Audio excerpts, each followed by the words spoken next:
آپ دیکھ رہے ہیں مسائل کا حل چینل۔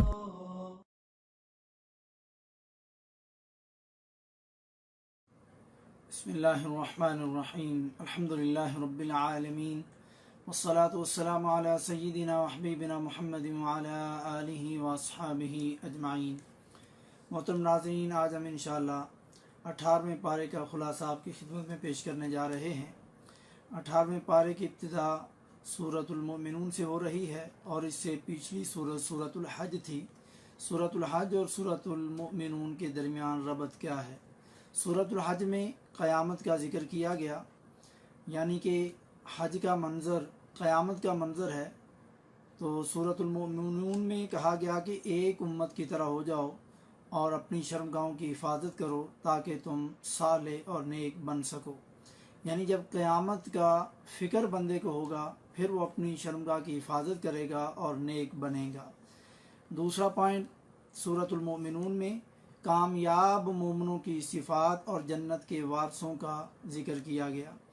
پہلی شرط وہ ایمان والے ہوں، دوسری شرط نماز میں خشوع خضوع کرنے والے ہوں، تیسری شرط لغو اور بیہودہ باتوں سے اعراض کرتے ہوں، چوتھی شرط زکوٰۃ ادا کرنے والے ہوں، پانچویں شرط اپنی شرمگاہوں کی حفاظت کرنے والے ہوں، بیویوں اور لونڈیوں کے علاوہ ان کے علاوہ جو بھی وہ راستہ اپنائیں گے وہ حد سے تجاوز کرنے والے ہوں گے۔ چھٹی شرط اپنے وعدوں اور امانتوں کا پورا کرنے والے ہوں۔ ساتویں اور آخری شرط اپنی نمازوں کی حفاظت کرنے والے ہوں۔ یہی لوگ جنت کے وارث ہیں جس میں وہ ہمیشہ ہمیشہ رہیں گے۔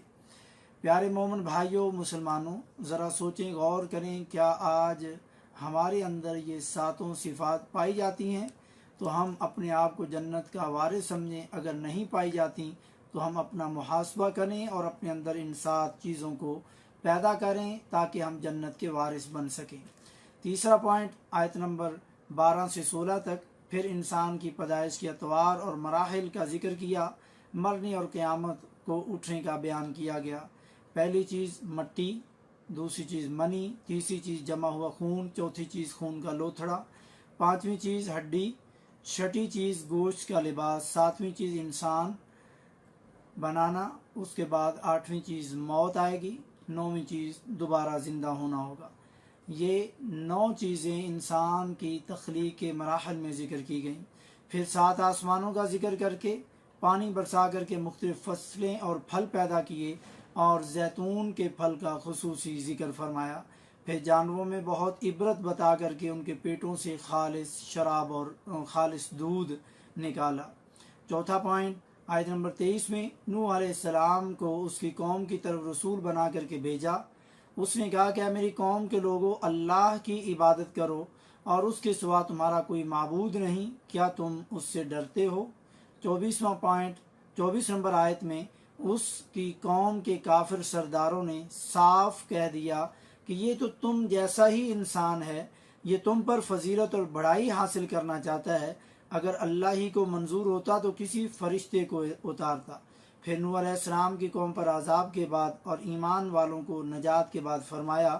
5واں پوائنٹ، آیت نمبر 31 میں ان کے بعد ہم نے اور بھی امت پیدا کی، یعنی اللہ رب العزت جب کسی قوم پر عذاب بھیجتا ہے، ان کو ختم کر دیتا ہے، تو پھر کسی اور امت کو اس کی جگہ پر بھیجتا ہے۔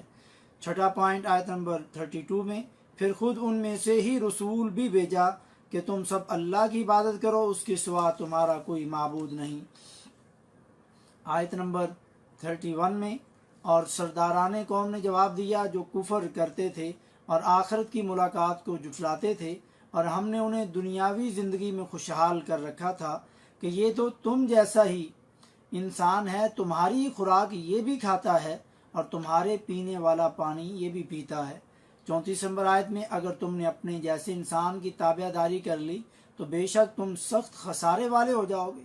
یعنی یہ چیزیں وہ لوگ اپنے باقی چھوٹے لوگوں کو بتا کر کے نبی سے اس لیے دور کرتے تھے کہ یہ نبی بشر اور انسان ہے۔